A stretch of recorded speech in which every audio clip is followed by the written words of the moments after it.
கோவையில் நான் வருகிற போதெல்லாம்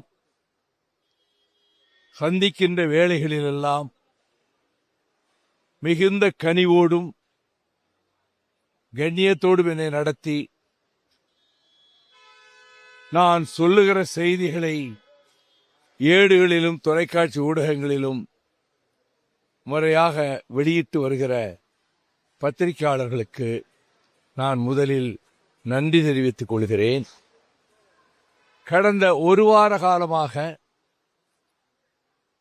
நான் இந்த தமிழ்நாட்டினுடைய சுற்றுச்சூழலை பாதுகாக்கவும் விவசாயத்தை பாதுகாக்கவும் உயர்நீதிமன்ற ஆணையின்படி என் தோழர்களை அழைத்துக் கொண்டு போய் இந்த ப்ரொபோசிஸ் ஜூலிஃப்ளோரா எனப்படும் பிற நாடுகளில் பேய்ச்செடி, பூதச்செடி, டெவில்ஸ் ட்ரீ என்று அழைக்கப்படுகிற வேலிக்காத்தான் என்னும் சீமை கருவேல மரங்களை அகற்றவும் நான் அதிலே முழுமையாக முன்பு எப்படி பல மாவட்டங்களுக்கு சென்றேனோ அதை போல அதில் ஈடுபட்டு வருகிறேன். செய்தியாளர்களை நான் மிகுந்த மரியாதையோடு நடத்துகிறவன். செய்தியாளர்களுக்கு ஒரு தகவலை சொல்லுகிறேன். பொட்டா சட்டத்திற்கான மசோதா அடல் பிஹாரி வாஜ்பாய் அத்வானி தலைமையில் கூட்டணி கட்சி தலைவர்கள் கூட்டத்தில் விவாதிக்கப்பட்ட போது இருண்ட சிறைகளில் நெருக்கடி காலத்தில் நீங்கள் இருந்தீர்கள்.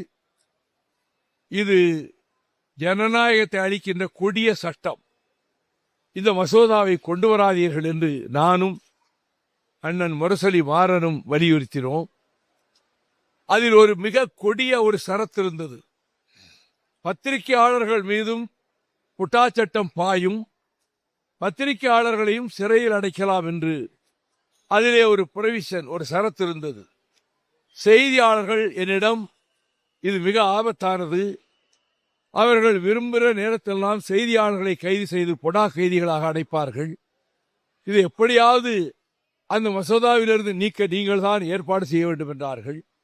நான் பிரதமரிடமும் உள்துறை அமைச்சரிடமும் இது மிக இந்த மசோதாவே கொடுமையானது, அதில் பத்திரிகையாளர்கள் மீதும் இந்த பொடா பாயும் என்பது மிக பெரிய அநீதியாகும், அந்த சரத்தை நீங்கள் நீக்கத்தான் வேண்டும் என்று சொன்னதை அவர்கள் ஏற்றுக்கொண்டு அந்த சரத்தை நீக்கினார்கள். மறுநாள் டெல்லியில் வெளியாகிற இந்தியன் எக்ஸ்பிரஸ் ஏடு பத்திரிகையாளர்கள் மீது பாய இருந்த பொடா சட்டத்தை தடுத்து நிறுத்தியவர் என்று என் பெயரை குறிப்பிட்டு பத்திரிகையாளர்கள் உலகம் நன்றி கடன் விட்டிருக்கிறது என்று குறிப்பிட்டார்கள். இந்த செய்தியை கூறுவதற்கு காரணம், ஒரு பத்திரிகை அலுவலகமே சூறையாடப்பட்டு நெருப்புக்கு இரையாக்கப்பட்டு அந்த கட்டிடத்துக்குள்ளே இருந்த 3 பேர் கருகி மடிந்தார்கள். அப்படி ஒரு சம்பவமும் தமிழ்நாட்டில் நடந்தது. தினமலர் பத்திரிகை மதுரையில் தாக்கப்பட்ட போது எந்த கட்சியும் அதை எதிர்த்து போராட்டம் நடத்தவில்லை. நான் நள்ளிரவில் அந்த அலுவலகத்துக்கு சென்றுவிட்டு மறுநாள் 1000 பேரை திரட்டி மாசி வீதியில் தினமலர் தாக்கப்பட்டதற்கு கண்டனம் தெரிவித்து ஊர்வலம் நடத்தினேன். அதேபோல சென்னையில் அதே தினமலர் அலுவலகத்தை ஒரு கட்சியினர் பட்ட பகலில் நுழைந்து அத்தனை இயந்திரங்களையும் சுக்குநூறாக நுழைத்தார்கள். அந்த கட்சியை பத்திரிகையாளர் சங்கம் கண்டிக்கவும் இல்லை, அந்த கட்சி செய்திகளை அதற்காக தினமலர் நிறுத்தவும் இல்லை. ஆனால் இந்த ஒரு வார காலத்திற்குள் குறிப்பிட்ட ஒரு பத்திரிகை என்னை புண்படுத்தும் விதத்திலே கேள்வி கேட்டபோதுதான் அடக்கமாக பொறுமையாக பதில் சொன்னேன். திரும்ப திரும்ப அதே கேள்வியை அவர் கேட்டுக்கொண்டிருந்த போது மற்ற பத்திரிகையாளர்களுக்கெல்லாம் வாய்ப்பு கொடுங்களேன், நீங்கள் தான் கேட்க வேண்டுமா? அடுத்து அவர் கேட்ட கேள்விகள் என்னை புண்படுத்திய போது, பத்திரிகையாளர்களுக்கு இருக்க சுதந்திரம் எனக்கும் இருக்கிறது, இந்த அளவில் தான் நான் பதில் சொன்னேன். நீங்கள் திட்டமிட்டு என்னை காயப்படுத்துவதற்காக உங்கள் பத்திரிகையால் ஏவி விடப்பட்டு என் மீது இப்படிப்பட்ட கணைகளை தொடுக்கிறீர்கள். இதற்காகவே நீங்கள் வந்திருக்க. இதுதான் நடந்தது. ஆனால் பத்திரிகையாளர் சங்கம் எனக்கு கண்டனம் தெரிவித்தது. நான் அன்று இரவிலேயே அந்த சம்பவத்திற்கு வருத்தம் தெரிவித்ததோடு மட்டுமல்லாமல் நான் செய்தியாளர்களை மதிக்கிறவன் என்பதை மிகவும் அழுத்தமாக சொன்னேன். 3 நாள் கழித்து நான் திருப்போரூருக்கு பக்கத்தில் இந்த வேலிக்காத்தான் செடிகளை அகற்ற போனபோது பத்திரிகையாளர்களிடம் பொறுமையாக பதில் சொல்லிக் கொண்டுதான் வந்தேன். அதே பத்திரிகையைச் சேர்ந்த நிருபர் அதே விதமான கேள்வியை இன்னும் புண்படுத்துகிற விதத்திலே திரும்ப திரும்ப கேட்டார். நீங்கள் திட்டமிட்டு உங்கள் பத்திரிகையால் ஏவி விடப்பட்டு என்னை காயப்படுத்துகிறீர்கள். இப்படித்தான் வாதம் நடந்தது. ஆனால் மறுநாள் வைகோ மீண்டும் பத்திரிகையாளர்களிடம் கோபித்தார், பாய்ந்தார் என்று அந்த பத்திரிகை மட்டுமல்ல, நான் மதிக்கின்ற மிக பிரபலமான ஏடும் அப்படி ஒரு செய்தியை வெளியிட்டது. இன்றைக்கு அதே பத்திரிகையின் சார்பில் அதே விதமான கேள்விகளை கேட்க வேண்டும் என்று ஒரு நண்பர் வந்திருந்தால் தாராளமாக கேளுங்கள். முதலில் கேட்டு முடியுங்கள். பிறகு மற்ற பத்திரிகையாளர்கள் கேட்கிற கேள்விகளுக்கு நான் பதில் சொல்கிறேன். அப்படி திட்டம் இருந்தால் தாராளமாக கேட்கலாம். எந்த கேள்வி கேட்டாலும் 62 ஆண்டுகால பொது வாழ்வு அனுபவம் பெற்றிருக்கிற நான் பொறுமையாக பதில் சொல்வேன். நான் கேட்பதற்கு முதலில் உங்களுக்கு வாய்ப்பு கொடுக்கிறேன். ஐயா, நீங்க பத்திரிகையாளர்கள் அவமதிக்கல மரியாதை கொடுக்கணும்னு சொல்லியிருக்கீங்க, உண்மைதான். ஆனா அதே நேரத்துல அந்த பிரஸ் மீட்ல நீங்க இந்த பத்திரிகை இங்க தேவையில்லை, வெளியே அனுப்புதுன்னு தொந்தரவு உத்தரவு போடுறீங்க. அந்த இடத்துல அசம்பாவிதம் ஏற்பட்டுன்னா அதுக்கு யாரு போலீஸ்? பெண்ணீங்க அந்த பத்திரிகையா அதை சொல்லுங்க. இல்ல இல்ல இல்ல, ஆமா, நீ கேட்டா அப்படிதான் கேட்க தோணும். பத்திரிகையாளர்களை எல்லா ஊர்களையும் மதிச்சு நடக்கிறவன் நானு. காயப்படுத்தி புண்படுத்தணுங்கிற நோக்கத்திலேயே திரும்ப திரும்ப கேட்பது, பத்திரிகையிலே ஒரு பக்கத்துக்கு என்னை களங்கப்படுத்தி ஒரு கொடுத்த பேட்டியை 1000 கோடி நான் சம்பாதித்து விட்டேன் என்றும், அண்ணா சாலையிலே பெரிய பெரிய அடுக்குமாடிகளை நானும் என் மகனும் வாங்கிவிட்டோம் என்றும் 3/4 பக்கத்துக்கு செய்தி வெளியிட்ட பத்திரிகையின் சார்பிலே கேட்கிற போது யாராக இருந்தாலும் பொறுமை காக்க மாட்டார்கள். என்னை இவ்வளவு இழிவுபடுத்தி பத்திரிகையிலே பிரசுரித்து விட்டு அதே பத்திரிகையிலிருந்து என்னை புண்படுத்துகிற நோக்கத்தோடைய திரும்ப திரும்ப கேட்டால் நான் பதில் சொல்லுகிற போது பொறுமையாகத்தான் பதில் சொன்னேன். அவர் விடவில்லை. மற்றவங்களும் கேட்க விடுங்க, நீங்களே கேட்டுக்கிட்டு இருக்கீங்கன்னு கேட்டேன். தோழர்கள் நெருங்கிய போது போகாதீங்க, கிட்ட போகாதீங்க. நான் போட்ட சத்தம் அவர் காதிலே விடல. 100-200 பேர் இருந்தாங்க. அதற்கு யாரும் கை நீட்டல. ஆனால் நான் பயந்தேன், ஏதாவது அசம்பாவிதம் நடந்துவிடக் கூடாது என்று. அதற்குள் காவல்துறையினர் வந்தார்கள். பிறகு மற்ற பத்திரிகையாளர்களும் அவர்களுக்கு எதுக்கு வேண்டாம் என்று சொல்லி போனாங்க. அது மாதிரி கோயம்புத்தூரிலும் ஒரு சம்பவம் நடக்கக்கூடாது என்பதற்காக கேட்கறதுன்னா முதலையே கேட்டுருங்கன்னு சொல்றேன். இப்போ எதிரி கட்சிகளா இருந்த அதிமுக, திமுக இன்னைக்கு எதிர்கட்சிகளா இருக்கு. இந்த 2 கட்சிகளும் ஆளுங்கட்சியான காவேகாவுக்கு எதிராக கைகேத்திருப்பதை எதிர்பார்த்து அண்ணா திராவிட முன்னேற்ற கழகம் ஆட்சி அமைக்கவும் முன்பு முதலமைச்சராக இருந்த நண்பர் எடப்பாடி பழனிசாமி முதலமைச்சராகவும் திராவிட முன்னேற்ற கழகம் வெளியிலிருந்து ஆதரவு கொடுக்கவும் ஒரு நிலைப்பாடு மேற்கொள்ளப்பட்டது என்று இந்திய யூனியன் முஸ்லீம் லீக்கினுடைய தலைவர், நீண்ட நெடிய அரசியல் அனுபவம் மிக்கவரும் அமைதி காப்பவருமான பேராசிரியர் கோதர்மீதியன் அவர்கள் இப்படி ஒரு நிலைப்பாடு எடுக்கப்பட்டது உண்மை என்று சொல்லிவிட்டார். அப்படி ஒரு நிலைப்பாடு எடுத்திருந்தால் அதைவிட அரசியல் மோசடி ஒன்றும் இருக்க முடியாது என்று நான் கூறினேன். இப்பொழுது ஆளுநரை பார்ப்பதற்கு அதிமுகவினரும் செல்கிறார்கள், திமுகவினரும் செல்கிறார்கள். இந்த ஆளுநர் ராஜேந்திர விஸ்வநாத் அர்லேக்கர் எனும் இந்த ஆளுநர் அரசாங்கம் செய்ய வேண்டிய வேலைகளை தான் எடுத்துக்கொண்டு நீர்நிலைகளை, அணைக்கட்டுகளை, விவசாய இடங்களை பார்வையிடுவதும் இந்த வேலையெல்லாம் நடக்கலையே. நாங்க கவர்னர் மாளிகையிலிருந்து நாங்களே இறங்கி செய்கிறோம் என்று பேசினார். எதிர்ந்தால் என்கிட்ட வந்து சொல்லலாம்ங்கிறார். Mister Arlekar, you are a bonded labor of the present union government. உங்களுக்கு என்ன அதிகாரம் இருக்கு? ஆட்சி மக்களால் தேர்ந்தெடுக்கப்பட்ட ஆட்சியாளர்கள் தான் செய்ய முடியுமே தவிர உங்களை எந்த அதிகாரத்தை வச்சு நானே நிர்வாகத்தை மேற்கொள்வேன்னா என்ன கவர்னர் ஆட்சியா? இவர் ஆளுநர் ரொம்ப நியாயமா நடந்து கொள்கிறவரா? இன்றைய முதலமைச்சர் மாண்புமிகு ஜோசப் விஜய் அவர்களுக்கு தேவையான 118 இடம் எண்ணிக்கை சேர்ந்து விட்டது என்று தெரிந்த பிறகும், தகவல் கவர்னர் மாளிகைக்கு அனுப்பப்பட்ட பிறகும் நான் கேரளாவுக்கு போகிறேன் என்று சொல்லி governor will not be available, அவரை பார்க்க முடியாது.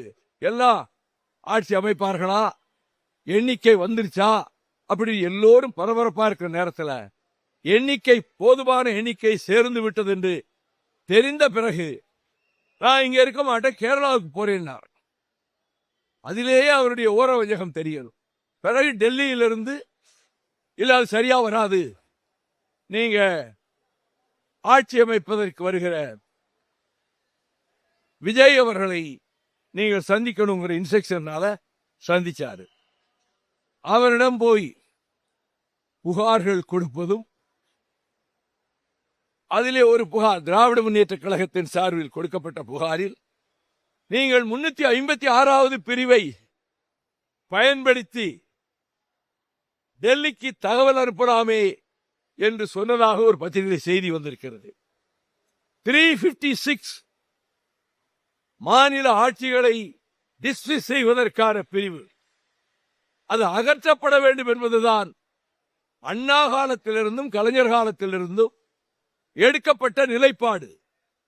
இப்பொழுது எதற்காக 356 பயன்படுத்தவே நீங்கள் பயன்படுத்தலாம் என்று சொல்லுகிறீர்கள்? மக்களால் தேர்ந்தெடுக்கப்பட்ட அரசு 35 விழுக்காடு வாக்குகளை பெற்று மக்களால் தேர்ந்தெடுக்கப்பட்ட ஒரு அரசு இருக்கிறது. அந்த அரசு சீக்கிரத்தில் கவிழ்ந்துவிடும், 6 மாதம் நீடிக்காது என்று முன்பு ஆட்சியிலே இருந்த தலைவர் சொல்லுகிறார். முதலில் 6 மாதம் பொறுமை காப்போம் என்று சொன்னவர், இது நீண்ட நாள் நீடிக்காது, இது கவிழ்ந்து விடும் விரைவில். அப்படின்னா கவிழ்ந்துச்சுன்னா கவிழ்த்துட்டு கவர்னர் ஆட்சியை கொண்டு வரணும். எந்த பிஜேபி இந்துத்துவா சக்திகளை தமிழ்நாட்டுக்குள் நுழையவிடக் கூடாது என்பதற்காக, அந்த ஒரு காரணத்துக்காக இதே கோவை விமான நிலையத்தில் திராவிட முன்னேற்ற கழகத்தின் இதற்கு முன்பிருந்த முதலமைச்சர் சகோதரர் தளபதி ஸ்டாலின் அவர்களை சந்தித்த போது இந்த காரணத்தை தான் நான் சொன்னேன். ஆனால் அதே பிஜேபி மறைமுகமாக இங்கு ஆட்சி நடத்துவதற்கு ஏற்பாடு செய்கிற விதத்தில் கவர்னர் 356 பயன்படுத்தலாமே என்று சொல்லுவது, கவர்னரிடத்திலே படையெடுத்து போய் எல்லாம் குதிரை பேரம் நடக்குது. குதிரை பேரம் என்று சொல்லுகிற திராவிட முன்னேற்ற கழகத்தை பார்த்து கேட்கிறேன். கம்பம் சட்டமன்ற தொகுதியில் மறுமலர்ச்சி திராவிட முன்னேற்ற கழகத்தின் சார்பில் தேர்ந்தெடுக்கப்பட்ட ராமகிருஷ்ணன் சட்டமன்ற உறுப்பினரை கட்சியிலிருந்து ராஜினாமா செய்ய சொல்லதோடு சட்டமன்ற உறுப்பினர் பதவியை ராஜினாமா செய்ய சொல்லி மீண்டும் அவரை திராவிட முன்னேற்ற கழக வேட்பாளராக்கி அதே தொகுதியில் எம்எல்ஏ ஆக்கினீர்களே, அதென்ன பெருச்சாளி பேரமா, குதிரை பேரம்னா? நீங்க தானே தொடங்கி வச்சது தமிழ்நாட்டில். இதை பற்றி சொல்றதுக்கு உங்களுக்கு என்ன அருகதை இருக்கு? அதே போலத்தான் அனிதா ராதாகிருஷ்ணனையும் அதிமுகவிலே ராஜினாமா செய்ய சொல்லிவிட்டு பிறகு நீங்களே உங்கள் கட்சி சார்பு வேட்பாளராக ஆக்கினீர்கள். இதெல்லாம் நீங்கள் தான் முன்பு வழிகாட்டி இருக்கிறீர்கள். அதிமுகவிலே எடுக்கப்பட்ட நிலைப்பாடு, திமுக ஆதரவோடு ஆட்சி அமைக்கலாம் என்று எடப்பாடி பழனிசாமி எடுத்த நிலைப்பாடு பலருக்கு அங்கே பிடிக்கவில்லை, சி வி சண்முகம் உட்பட. 30க்கு மேற்பட்ட எம்எல்ஏக்கள் எதிர்த்தார்கள். அதனால இந்த முயற்சி கைகூடாது என்று தெரிந்த பிறகுதான் அப்படியெல்லாம் ஒண்ணும் இல்ல என்று பூசி மெழுக பல பேர் ஆரம்பித்தார்கள். அப்படி ஒரு பேச்செல்லாம் நடக்கல என்று. நடந்தது உண்மை என்று CPM general secretary, all India general secretary baby உண்மையை போட்டு உடைச்சிட்டாரு. சண்முகமும் ஏறத்தாழ அதே விதத்தில் பதில் சொன்னாரு. கௌதரமைதீன் வெளிப்படையாவே சொல்லிட்டாரு. அப்படி என்றால் ஆட்சியை நீங்க இழந்தாலும் அதிமுக ஆட்சி அமைக்கணும். மக்களால் தேர்ந்தெடுக்கப்பட்ட ஒரு ஆட்சி இருக்கக்கூடாது. அதிமுக ஆட்சி அமைக்கணும். அதுக்கு நீங்க ஆதரவு கொடுக்கணும். என்ன அடிப்படையில், என்ன காரணங்களுக்காக, அந்த கேள்விகளை பத்திரிகையாளர்களிடமே விட்டு விடுகிறேன்.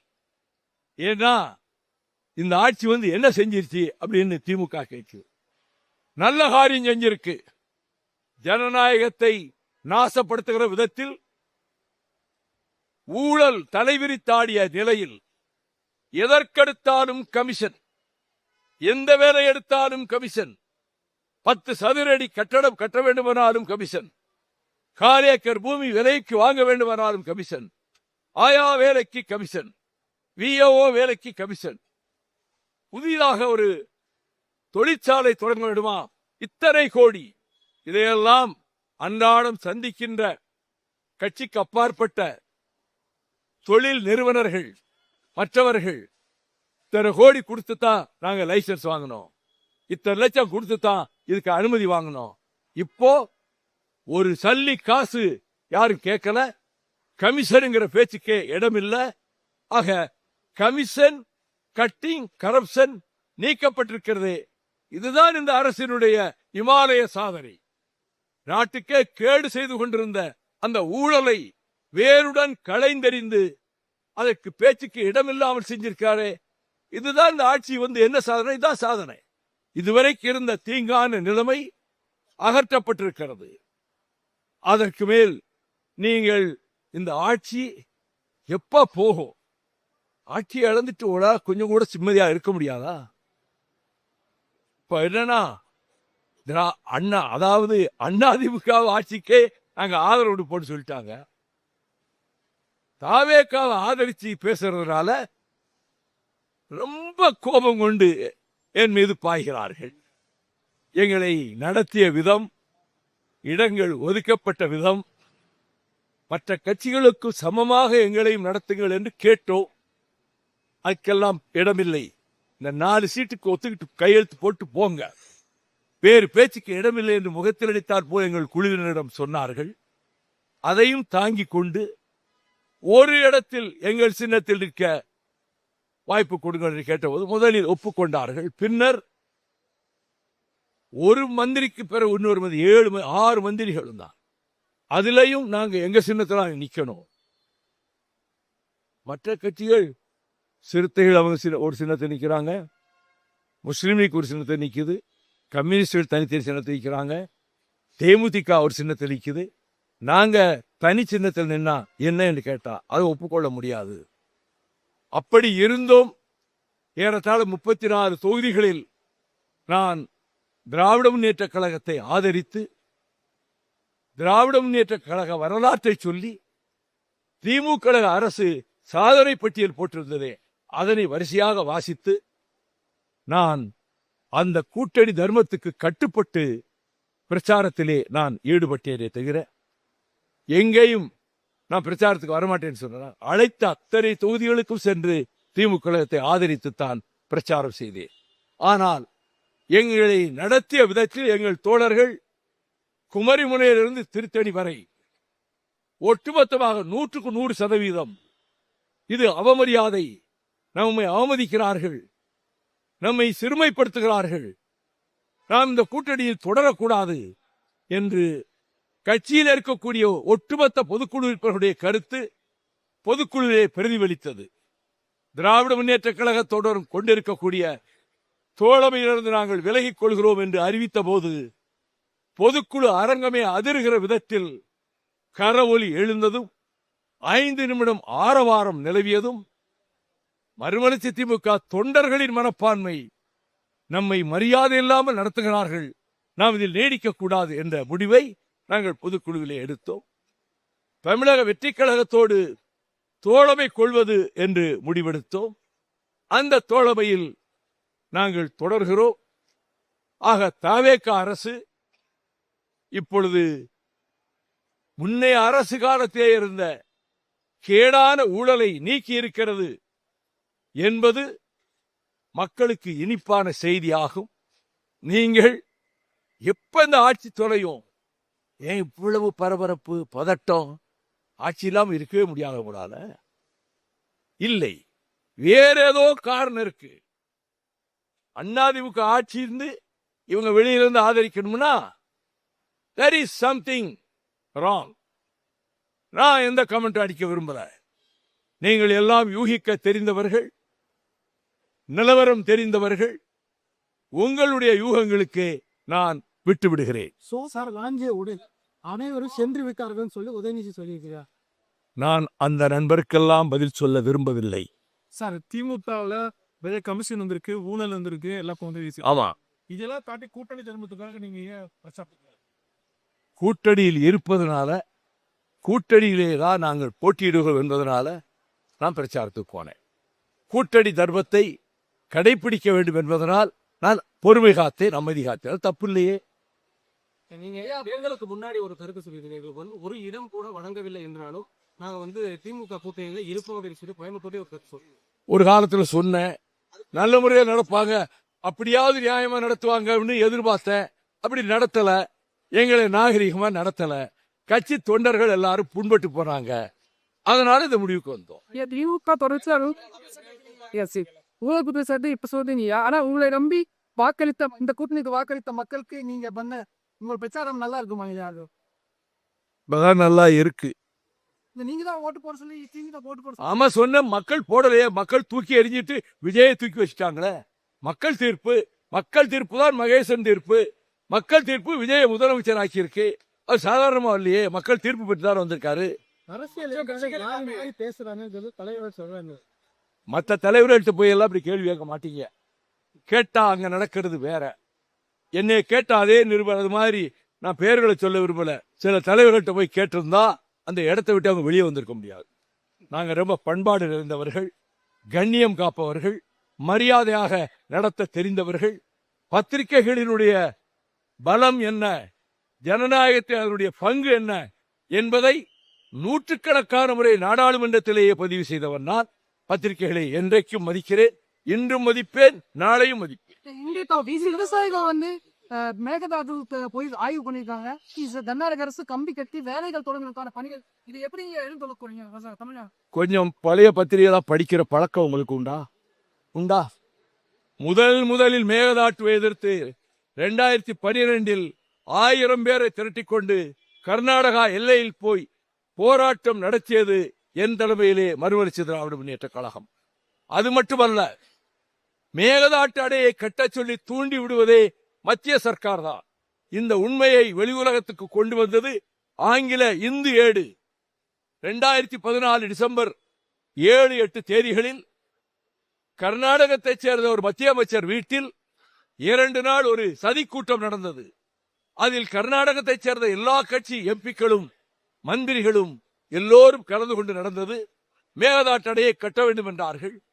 பிரகாஷ் ஜவடேகர் சுற்றுச்சூழல் அமைச்சர், நாங்க வெளிப்படையா மத்திய சர்க்கார் அனுமதி கொடுக்க மாட்டோம், தமிழ்நாடு பெரும் எதிர்ப்பை காட்டும், நீங்க கற்ற வேலைக்கு தேவையான ஆயத்தங்களை செய்யலாம் என்று பச்சை கொடி காட்டிவிட்டார் என்று இந்து பத்திரிகை தான் இந்த சதி திட்டத்தை வெளியே கொண்டு வந்தது. உடனே நான் காவிரி பாதுகாப்பு இயக்கம் என்ற அமைப்பை தொடங்கி 180 சங்கங்கள் அதிலே கலந்து கொண்டன. 1 மாத காலம் சோழ மண்டலம் பூராவிலும் காவிரி தீரம் பூராவிலும் பேர் ஆபத்து வருகிறது. மேகதாட்டு வடிவத்திலே கொள்ளிடத்துக்கு என்ன, மேட்டூருக்கே தண்ணீர் வராது. பஞ்சமும் பசியும் பட்டினியுமாக இன்னொரு எத்தியோப்பியாவாக இந்த சோழ மண்டலம் ஆகிவிடும். கட்சி கொடிகட்டாத வாகனத்தில் சென்று எல்லா கட்சி தலைவர்களும் என்னை எல்லா ஊரிலும் வரவேற்று 1 மாத காலம் நான் இந்த மேகதாட்டு பிரச்சனையை முன்வைத்து மக்களிடத்திலே பிரச்சாரம் செய்து இதை தடுப்பத வேண்டுமா? மத்திய சர்க்காருக்கு ஒரு பயம் வரணும். இந்திய எதிர்ப்பு போராட்டத்தில் நடந்த மாதிரி மக்கள் கொந்தளிச்சு எழுந்தாங்கன்னு மத்திய சர்க்காருக்கு ஒரு பயம் வந்தால் ஒழிய அவங்க தான் இதை தூண்டி விட்டு நீங்க அணையை கட்டிக்கிடுங்கன்னு சொல்லி பின்பக்கத்தில் இருந்து ஏவுவதே இந்த மோடி அரசுதான், மத்திய அரசுதான். இந்த மேகதாட்டு அணை கட்டப்படுவதை 2ஆம் ராஜராஜ சோழன் படையெடுத்து சென்று உடைத்து விட்டு வந்தான். ஒரு அணை கட்டப்ப திருச்சியில் ஆண்ட மீனாட்சி பட்டாளத்தை அனுப்பி அங்கே கட்டப்பட்ட அணையை உடைத்து விட்டு வந்தான். பிறகு செய்ய முடியாது, நம்ம போய் அங்க உடைக்கலாம் முடியாது. ஆனா மத்திய அரசு ஏற்கனவே சுப்ரீம் கோர்ட்டும் முன்பு அமைக்கப்பட்ட நடுவர் மன்றமும் லோயர் ரைபேரியன் ஸ்டேட்டுடைய அனுமதி இல்லாம எந்த ஒரு கட்டடத்தையோ ஒரு சிறு சுவரையோ அடையோ மேலமைப்பிலே இருக்கக்கூடிய அப்பர் ரைபேரியன் ஸ்டேட் கட்டக்கூடாது, தமிழ்நாடு அனுமதி இல்லாமல் எந்த வேலையில் ஈடுபடக்கூடாது என்று ஏற்கனவே ஒரு தீர்ப்பு வழங்கப்பட்டிருக்கிறது. ஆனால் கர்நாடக அரசு 950 கோடி ஒதுக்கியது மட்டுமல்ல, 68.7 டிஎம்சி தண்ணீரை தேக்குவதன் மூலம் கபினி கிருஷ்ணராஜசாகருக்கே தண்ணீர் போதுமாக வந்து சேராது. மேட்டூருக்கு தண்ணீர் என்பதை கற்பனையே செய்து பார்க்க முடியாது. இந்த பெரும் தீங்கு, பேர் ஆபத்து நெருங்கிக் கொண்டிருப்பதால் மொத்த தமிழகமும் கொந்தளித்து எழ வேண்டும். இப்பொழுது சகோதரர் அன்புமணி ராமதாஸ் அந்த பகுதியிலே ஒரு நடைபயண பிரச்சாரத்தை வைத்திருக்கிறார். நான் வரவேற்கிறேன். மக்களிடத்திலே சொல்லி மக்கள் தான் கொந்தளித்து எழ வேண்டும். எப்படி 65 மொத்த தமிழகமும் கொதித்தெழுந்ததோ அதை போல தமிழ்நாட்டினுடைய காவிரி தீரம் பஞ்ச பிரதேசமானால் மொத்த தமிழ்நாடும் பாழாகி போய்விடும்.